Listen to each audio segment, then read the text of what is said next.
Okay. Good morning, my YouTube family. How are you all doing this morning? This is Curtis, Track Rider Trucking LLC. I hope everybody having a great morning. It's August 25th, and it's early in the morning here. I'm in Denison, Texas, just outside Denison, Texas, getting ready to do a couple of. I got a three stop load that I'm getting ready to drop, and we'll talk about that in a few minutes. But anyway. Last time I talked to you guys, I was at Prime. Everybody understands that I had a problem with my truck, the idle shutdown, and also with my APU for the third time. And got those all repaired and everything. I took a little mini home time to be with my granddaughter. Came in from Texas and visited with us, and then I had to pick up some pharmaceuticals for my diabetes, and I just wanted to spend a little time with my wife. I got back in early on Friday, like I explained on the other video, and got everything taken care of all day Friday and got that done. And then I went home for Saturday, and then I decided to come back on Sunday because I knew my revenue was going to be low, and I needed to try to get a one more settlement in, one more load in before settlement expires on tomorrow. But right now it don't look like it's going to clear. My FM is going to try, but I had to get this load from driver's lineup, and it's a pretty good paying load. General Mills load out of Murfreesboro, Tennessee was dropped at the yard, and I picked it up and brought it on down here. I got 2 deliveries in the northern part of Dallas, and then I've got the last delivery will be in Oklahoma City, which everybody looked at me like that's weird. Usually you'd go to Oklahoma City, then to Texas, and be able to pick up another load out of Texas, but I guess that's not the case here.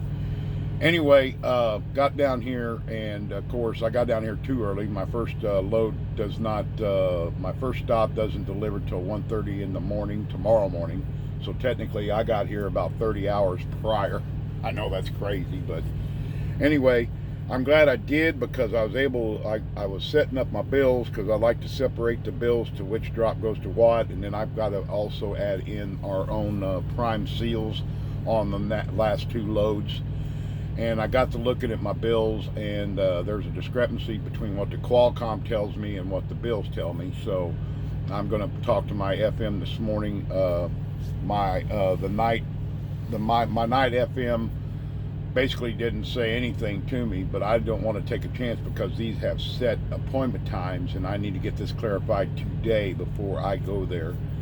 So I'm going to contact him in about, I'd say another hour, and I'm going to get a hold of him and talk to him personally on the phone. I'd rather do that, because the Qualcomm message would just take me, I'd have to write a novel to explain it. So anyway, the first 2, explaining just a short synopsis, the two loads, the second drop and the third drop, and the 90. The 90 remains the same. It's in Oklahoma City. It's my final drop to US Foods there. But the other 2 loads, one is called Fountain, if I get this wrong, correct me, it's called Flower Mound and Louisville. They're suburbs of Dallas. And the problem is that the bills are telling me that the first stop is supposed to be in Louisville. Well, the Qualcomm tells me that the first drop is in Flower Mound, and these first appointments like 1:30 hours on the 26th, and then the other drop is at 0700 hours on the same day. The catch is these 2 locations are only 4 miles apart. So my concern is that instead of my first drop being, according to Qualcomm, Flower Mound, and the second drop being in Louisville, the problem is that the bills, or the bill of ladings, as I read through them, was that the first drop was supposed to be in Louisville and vice versa, basically. Problem is the set times. Now, for me, the trailer's sealed. It was sealed at General Mills and brought from Murfreesboro to Springfield. Problem is, I have no idea what's on the back of this truck first load drop. So I need to get a hold of my fleet manager to explain to him, say, look, what are we going to do about this? We need to get a contact with sales, and then get a contact with General Mills, and see which actual load which actual load is on the very end of the truck. With that being said, the scheduled times need to change. The scheduled appointment times need to change if that's the case. And because I don't believe what will happen if I went to Flower Mound and just so happened this Louisville load is on first to drop out, are they gonna take that load off and then get their load and then put the other load on without a price? So that's my dilemma right now, and I want to be correct in knowing what's going on, and I'm just going to cover my CYA. So I'm going to get with them. This is my first multiple load drop. Now I've dropped 2 loads before, but I've not dropped 3. And it's real easy because the other load's not due until Thursday morning. That's where the discrepancy of trying to get this settlement or this trip on this payroll. But my fleet manager is going to make every effort and try to get it put on this one so we'd have a little extra money, because I only got 1 load in because of the truck being down, and it's going to put a dent in me and my wife's revenue. But we did real good last week. I think we ended up with I think it was pretty near close to $6,000 gross revenue. And we did pretty good as far as money. We got a pretty good settlement out of it. So anyway, that's what's going on. The truck is back up and running. For how long, who knows? The idle shutdown, all that was taken care of. There was a discrepancy, I guess, in the program, to where you got 2 set points. One's at the low end for heat, which is 30, and the high end for cooling for the summertime is 80. Well, those 2 were there, but the problem is, I guess, this has been a problem with a lot of the newer internationals, that the manufacturers are releasing them without setting the set points on them. So with that being said, they went in and found there's internal parameters as well that prevents it from doing what it's supposed to do. Well, yesterday it got tested, and sure enough, it works fine. I didn't want to, but the APU was the biggest issue, and that kind of upsets me to a point where, I'm giving I know I'm still a rookie at this, but I'm going to give advice to the new lease ops and people that are leasing and getting upgraded to lease. When you go to get your truck and they call you up to come and check the truck out, please, you're going to be given a checklist, and that checklist to inspect the truck thoroughly. I would recommend that when you get there, it's specifically look at that APU with a fine-tooth comb. And why I'm saying this is because most of these new trucks are not getting brand new APUs. Not saying that you're not, but I'm saying it's a great possibility that you won't get a new APU on a brand new truck. Mine didn't have a brand new one. Apparently it was dated back in 2016. Now remember, here a while back, I had a complete engine failure on my APU and had to be completely replaced. We'll get to that conversation in a minute. Please, when you inspect your truck, make sure, I would not personally, I know you want to get on the road, and this is strictly for people upgrading to a lease op and getting a truck. I personally would not accept a truck unless it has a brand new APU on it. Period. I would not do that again. If I had my options to go back and start all over, that's the first thing I would confirm, is what year that freaking APU is.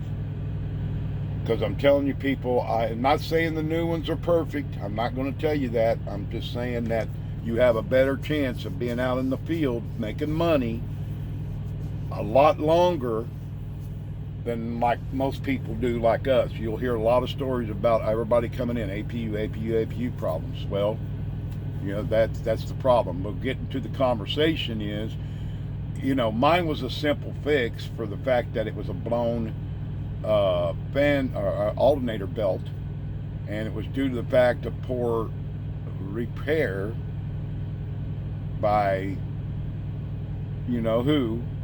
And I took it to Thermo King. I went to the actual dealer in Springfield and had mine fixed because there was no available time frame for our appointment times at Prime because they're all booked up. So I got a referral number and took it to Thermo King, and I guarantee you it will go back to Thermo King again if something goes wrong. But anyway, everybody understands I got a new motor switched out, and then a week later the alternator went out, so I got a new alternator put on it. And don't get me wrong, it ran good for almost a month, and everything was fine and horky dory. And then I blew, then the freaking fan belt, the alternator belt blew.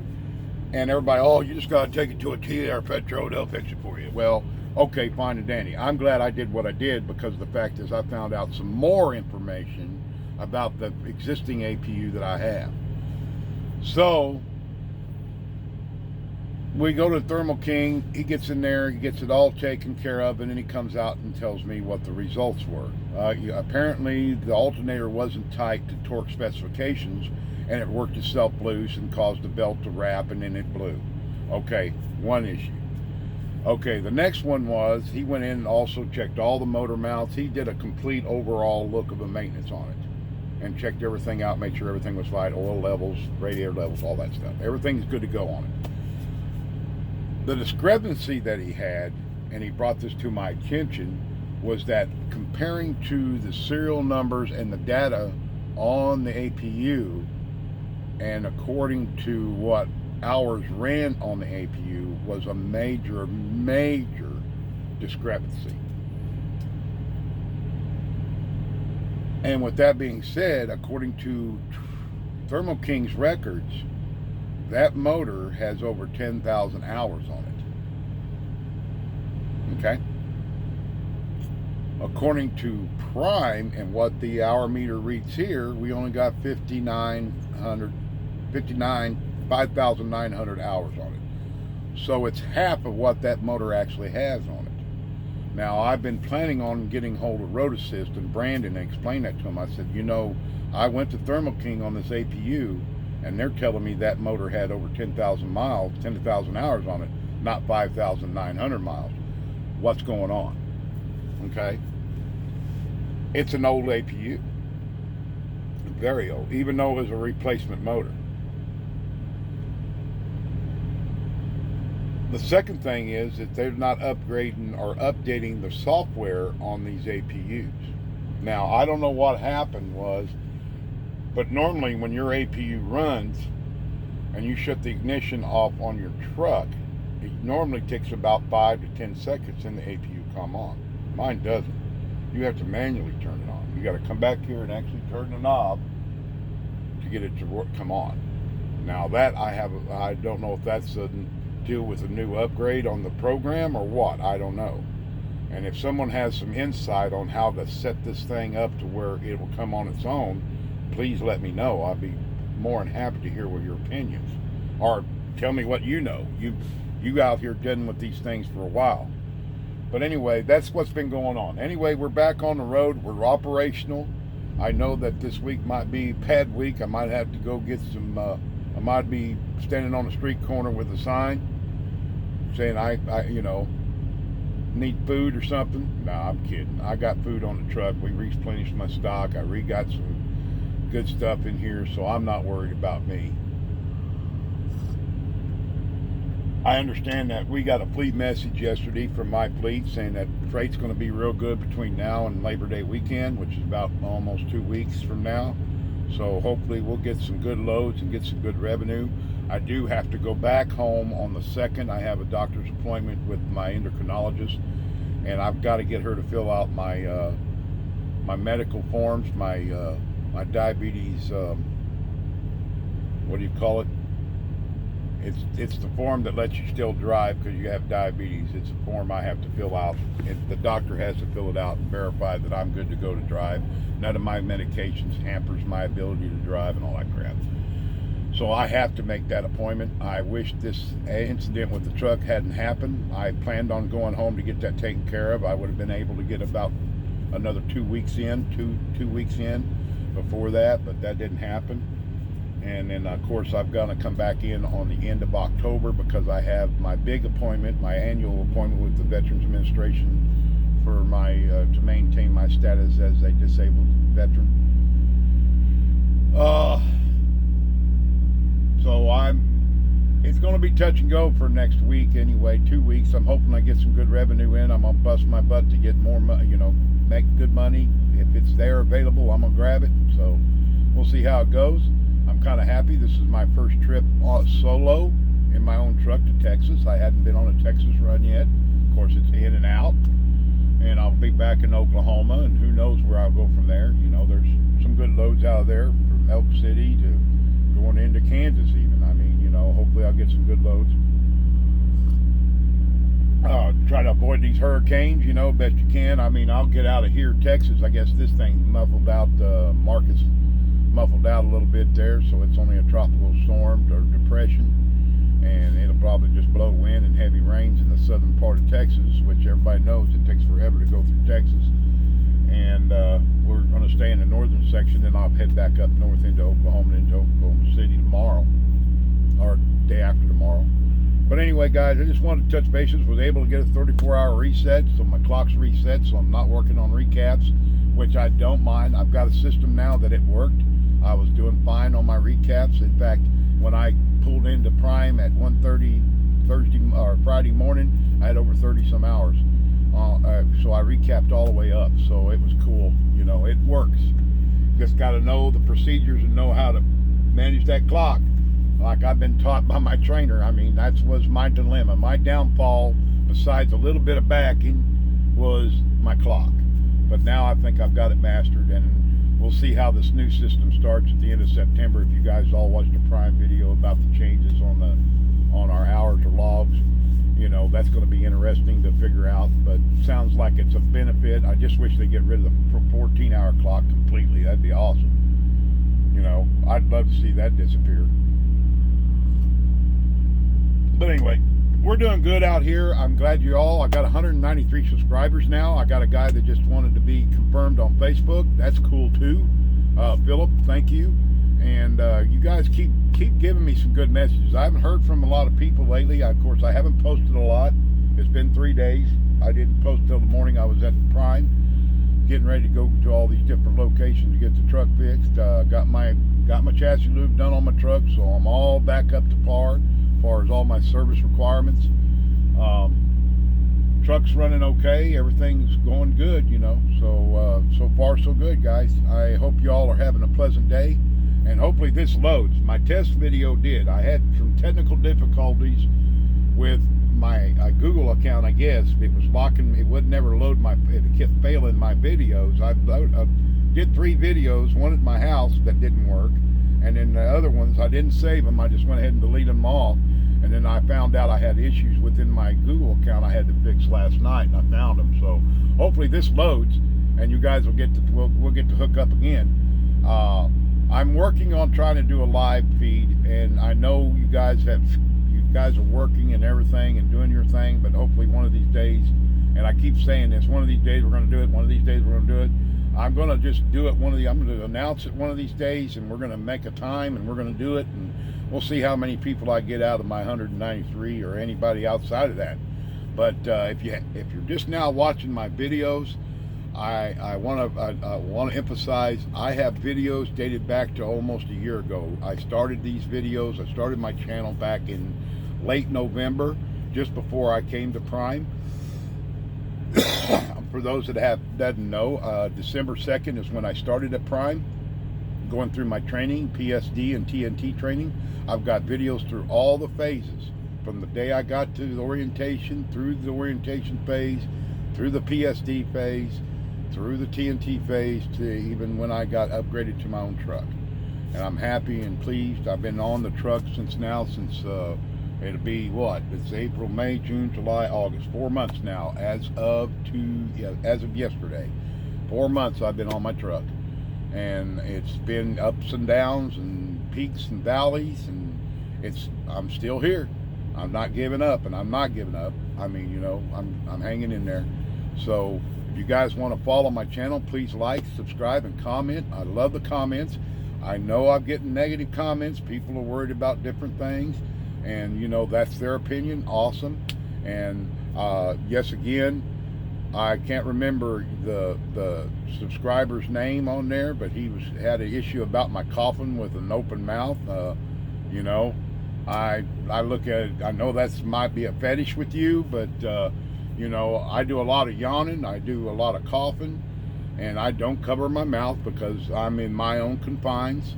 But you know, in public, I do this or like this, or turn my head and cough or whatever. I'm a little respectful for other folks, so just to cover that little comment that was made, I'll take care of that. And all the other stuff, you know, comments are what comments are. That's your opinion, and I value everybody's opinion. I don't care if it's negative or it's positive. So I'm going to do what I got to do. I'm too old, you know, I'm old and get set in my ways, as they say, okay? So you all be safe out there. Everybody knows I got a buzzed head. I'm still trying to see what this happens. I don't know if I'm going to go completely out or go back to the old Fu Manchu like I had before, but we'll see how it pans out. It's awful white, but anyway, we'll see what happens. But anyway, guys, be safe out there, please. Take care of yourself so you can stay on the road and truck. We supposedly updated, last I heard, was 38 positive tests at Prime. That's not bad for the amount of people we got in this company. It's not. I feel bad for the people. I pray for them. I hope they get better and everything, and they get back on the job and roll. But take the precautions. Take care of yourself. Wash your hands. Social distancing. Mask. I mask at the house, and my wife. She laughed to death. They went all out to a party one day, a birthday party. I wouldn't go. I stayed at home, and I think that's just being safe for me. You know, and my family as well, and any other fellow truck drivers, because I got to make a living. So my priorities are I've got to just stay away from it. So be safe out there, take care of yourselves, and always remember, we keep driving and we strive for perfection. We'll talk to you guys soon. All right, bye.